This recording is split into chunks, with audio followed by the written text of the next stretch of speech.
karena bingung dan penasaran apa isi tas tersebut, akhirnya Jack dan si Cheng ini pun membuka isi tas tersebut. Dan ketika dibuka, mereka ini sangat-sangat terkejut melihat apa yang ada di dalam tas tersebut. Assalamualaikum warahmatullahi wabarakatuh, kembali lagi di channel aku.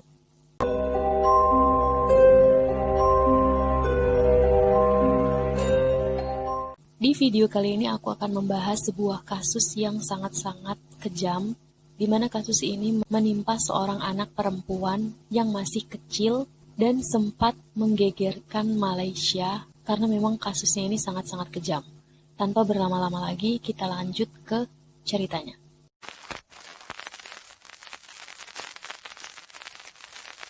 Ini adalah kasus tentang Nurin Jazlin Jazimin, seorang anak perempuan yang terbunuh dengan cara yang sangat-sangat mengenaskan. Nurin Jazlin Jazimin ini lahir pada 11 September 1999 di Kuala Lumpur, Malaysia. Nurin merupakan putri kedua dari Abdul Jalil Jazimin dan Norazian Bistaman, dari 3 orang bersaudara. Dia adalah seorang siswi tahun kedua Sekolah Dasar Kebangsaan Desa Setapak, Kuala Lumpur. Nurin dikenal sebagai anak yang ceria, anak yang pintar bergaul.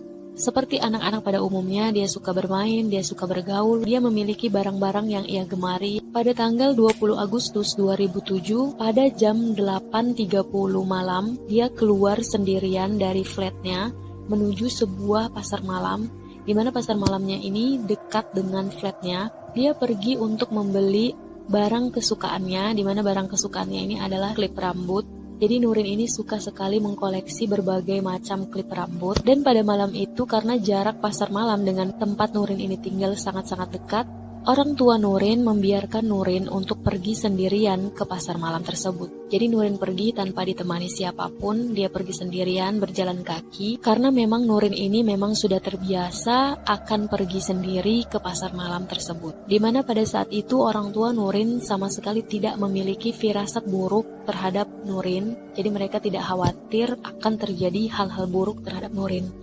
Saking dekatnya pasar malam tersebut dengan flat mereka tinggal. Namun ternyata setelah pergi pada malam itu, Nurin sama sekali tidak pulang lagi ke rumah. Semenjak malam itu, orang tua Nurin yang menunggu Nurin di rumah untuk pulang, karena Nurin ini tidak pulang-pulang juga, akhirnya mereka melapor ke polisi dan Nurin dinyatakan menghilang. Posternya pun dibuat dan ditempelkan di semua tempat, berharap Nurin ini akan cepat-cepat ditemukan. Polisi juga melakukan pencarian di mana-mana, di mana pencariannya ini dilakukan selama berminggu-minggu. Dalam proses pencarian Nurin ini, beberapa organisasi juga turun tangan, di mana beberapa media dan LSM ini juga turut mencari keberadaan Nurin. Namun, sudah berminggu-minggu, mereka sama sekali tidak menemukan di mana Nurin ini berada. Akhirnya polisi mendapatkan sebuah rekaman CCTV pada malam Nurin menghilang, di mana CCTV itu memperlihatkan Nurin diseret masuk ke dalam sebuah van putih, dan ternyata ada juga saksi yang melihat seorang gadis kecil yang dipaksa masuk ke dalam van putih. Akhirnya pada tanggal 17 September 2007, pada pagi hari di daerah Petaling, ditemukan sebuah tas olahraga tergeletak tak bertuan di depan sebuah toko, di mana tas ini ditemukan oleh supervisor toko tersebut yang bernama Cheng. Dia melihat sebuah tas olahraga yang panjang tergeletak di depan tokonya. Awalnya dia berpikir bahwasanya tas itu milik manajernya yang bernama Jack Yoh, yang pada saat itu baru saja pulang dari Singapura. Namun ketika ditanya kepada Jack, ternyata Jack ini tidak merasa bahwasanya itu adalah tasnya. Nah, karena bingung dan penasaran apa isi tas tersebut, akhirnya Jack dan si Cheng ini pun membuka isi tas tersebut. Dan ketika dibuka, mereka ini sangat-sangat terkejut melihat apa yang ada di dalam tas tersebut. Di mana di dalam tas tersebut mereka melihat ada mayat seorang gadis kecil yang tidak berbusana. Mereka pun panik, akhirnya mereka menelpon polisi dan polisi pun datang, akhirnya melakukan identifikasi terhadap mayat yang ada di dalam tas tersebut. Polisi menyatakan bahwasanya jenazah di dalam tas tersebut itu sudah meninggal selama 6 jam sebelum jasadnya ini ditemukan di dalam tas tersebut. Tim forensik juga menemukan hal-hal yang sangat keji yang ada di dalam tubuh jenazah tersebut, di mana ada mentimun dan terong yang dimasukkan ke dalam kemaluan jenazah tersebut. Dan jenazah ini ternyata Nurin, di mana karena mentimun dan terong ini dimasukkan ke dalam kemaluannya, akhirnya rektum miliknya pun pecah. Selain itu juga ditemukan infeksi bakteri di dalam kemaluannya, di mana hal inilah yang menyebabkan Nurin meninggal dunia. Pada saat ditemukan ini, fisik Nurin ini sangat-sangat kurus dan sangat-sangat mengenaskan. Banyak sekali luka lebam yang ada di tubuhnya. Kemudian ada memar di bagian lehernya. Jadi kayak dia ini baru dicekik gitu. Dikarenakan kondisinya yang sangat-sangat mengenaskan dan sangat berbeda dengan Nurin sebelumnya, orang tua dari Nurin ini tidak mengenali jasad Nurin tersebut. Mereka mengklaim bahwasanya jasad ini bukanlah jasad Nurin, karena setelah mereka lihat tidak ada tanda luka bekas vaksinasi BCG, di mana BCG ini vaksinasi wajib untuk melawan TBC. Jadi pada saat itu orang tua Nurin ini bersikukuh bahwasanya jasad ini bukanlah jasad Nurin. Di samping itu mereka berharap Nurin bisa ditemukan dalam kondisi masih hidup. Namun sayangnya setelah dilakukan pemeriksaan DNA, ternyata hasilnya menunjukkan bahwasanya jasad tersebut adalah milik Nurin Jazlin, anak dari Abdul Jalil Jazimin dan Norazian Bistaman. Akhirnya pun jenazah Nurin ini dibawa pulang dan dimakamkan di pemakaman Muslim di Taman Ibu Kota Setapak, Kuala Lumpur, Malaysia.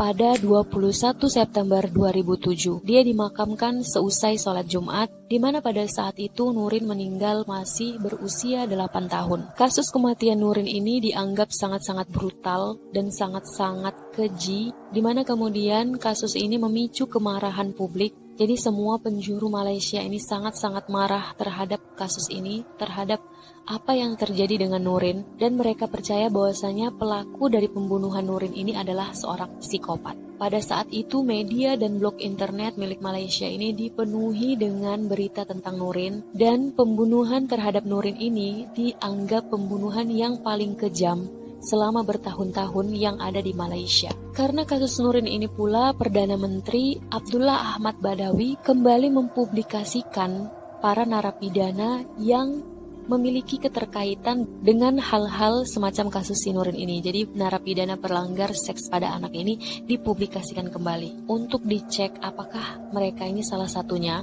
Namun Inspektur Jenderal Polisi yang bernama Musa Hasan ini menyarankan bahwasanya orang tua Nurin ini harus diselidiki karena mereka ini dianggap telah lalai dalam menjaga Nurin, di mana seharusnya kedua orang tuanya ini mendapatkan dakwaan sesuai pasal 33 Undang-Undang Anak 2001. Artinya si polisi Musa Hasan ini menyarankan untuk memberikan hukuman atau sanksi kepada kedua orang tua Nurin. Karena kedua orang tua Nurin ini dianggap telah lalai dalam menjaga anak mereka. Namun ternyata saran dari Inspektur Jenderal Polisi tadi banyak mendapatkan kecaman publik atau kemarahan publik, terutama dari Lee Lam Tie, di mana dia adalah Ketua Yayasan Pencegahan Kejahatan Malaysia. Dia mengatakan bahwasanya orang tua Nurin Jazlin ini sudah sangat-sangat menderita akan kehilangan anaknya. Jadi kalau misalnya mereka harus mendapatkan hukuman lagi, itu adalah hal yang tidak adil bagi mereka. Pada 28 September 2007, agen federal menggerebek sebuah toko di daerah Shah Alam, di mana mereka menangkap 4 orang laki-laki dan 1 orang wanita, di mana usia mereka ini berkisar 27 sampai 35 tahun. Mereka ditangkap karena diduga melakukan pembunuhan terhadap Nurin. Namun setelah dilakukan interogasi, wanita tersebut dilepaskan, sementara para pria ini dikirim ke tahanan polisi selama 7 hari, kemudian setelah itu dibebaskan karena polisi ini kekurangan bukti. Polisi kemudian mengumumkan bahwa ada penghargaan sebesar 10.000 Rm untuk informasi yang mengarah kepada penangkapan pembunuh Nurin. Jadi kalau misalnya ada informasi tentang siapa pembunuh Nurin ini, akan ada penghargaan atau imbalan sebesar 10.000 Rm. Di mana dalam hal ini seorang pengusaha yang tidak ingin disebutkan namanya, jadi kayak anonim gitu, dia menambahkan lagi jumlah penghargaan tersebut dari 10.000 menjadi 10.000 Rm lagi. Jadi totalnya 20.000 Rm. Kemudian pada tanggal 2 Oktober, polisi menangkap lagi seorang wanita berkebangsaan Indonesia di sebuah pasar dinilai Negeri Sembilan, di mana saat ditangkap wanita ini menelan SIM cardnya dia, padahal SIM cardnya ini adalah barang bukti. Nah, ternyata wanita ini mengirim pesan kepada polisi yang isi pesannya itu adalah Nurin berada dalam penjagaan saya. Akhirnya dia pun pada saat itu menjadi tersangka, kemudian wanita ini dibebaskan karena ternyata setelah diinterogasi, niatnya ini hanya ingin mengecohkan penyelidikan polisi karena dia ini sakit hati dengan salah satu oknum polisi. Jadi kayak ketika ada masalah sebesar ini, setragis ini, si perempuan ini masih saja melakukan hal ini. Jadi kayak nggak ada hati banget gitu kan. Tidak sampai situ, penyelidikan ini terus berlanjut. Pada tanggal 11 Oktober, polisi merilis 2 rekaman video yang terpasang di Petaling Jaya, di mana klip pertama ini diambil sekitar pukul 1 siang pada tanggal 16 September. Di dalam rekaman ini menunjukkan seorang laki-laki yang mengendarai sepeda motor membawa tas olahraga, yang diduga di dalam tas olahraga itu adalah jasad Nurin. Dia berhenti di pertokoan di Petaling Jaya, kemudian dia mondar-mandir kayak kebingungan gitu, kemudian sempat menelpon, akhirnya dia pun meninggalkan tas tersebut di depan toko. Klip yang kedua direkam 1 jam kemudian, di mana di dalam klip ini menunjukkan seorang wanita berkeliaran di sekitar toko yang kemudian dijemput oleh 3 orang pria. Polisi sempat mengirimkan video ini kepada FBI untuk diperbaiki kualitasnya karena memang kualitas CCTV di situ sangat-sangat buruk. Videonya itu gambarnya itu buram gitu, nggak bisa dilihat dengan jelas wajah dari pelaku tersebut. Namun karena memang kualitasnya ini sangat-sangat buruk, akhirnya videonya ini tidak bisa diperbaiki dan kualitasnya ini sama sekali tidak bisa diperbaiki. Di mana isi videonya ini yang buram ini tidak bisa diperjelas sama sekali. Polisi akhirnya gagal dalam menemukan titik terang di dalam kasus Nurin Jazlin ini. Namun seperti tidak kehabisan harapan di dalam kasus anaknya, pada tahun 2018 ayah Nurin Jazlin memohon kepada polisi untuk membuka kembali penyelidikan terhadap kasus anaknya ini, di mana ayahnya ini meminta polisi untuk menyelidiki kasus anaknya ini menggunakan teknologi terkini. Namun sampai saat ini belum ada kabar mengenai siapa pembunuh Nurin sebenarnya, dan walaupun sudah diiming-imingi penghargaan sebesar 20.000 Rm, ternyata tidak ada satu orang pun yang mampu memecahkan kasus Nurin Jazlin ini. Apa yang terjadi dengan Nurin Jazlin ini, dibawa kemana dia? Intinya siapa pembunuhnya ini tidak ada yang tahu sampai saat ini. Mungkin aja pembunuhnya si Nurin Jazlin ini sampai saat ini masih berkeliaran di suatu tempat di mana dia pasti akan mengincar korban-korban lain yang otomatis juga akan diperlakukan sama seperti Nurin. Tapi mudah-mudahan dia ini, pembunuhnya ini cepat tertangkap. Namun yang pasti sampai saat ini kasus Nurin Jazimin ini belum terpecahkan sama sekali. Oke, bagaimana menurut kalian tentang kasus Nurin Jazimin ini? Karena memang sangat-sangat miris, sangat-sangat kasihan dengan anak seperti itu. Seperti Nurin Jazimin ini, kayak nggak ngerti gitu siapa yang membunuh dengan tega kayak gitu. Anak-anak yang tidak bersalah diperlakukan setragis itu, sekejam itu. Semoga aja pelakunya dapat karma, dapat hukuman yang setimpal.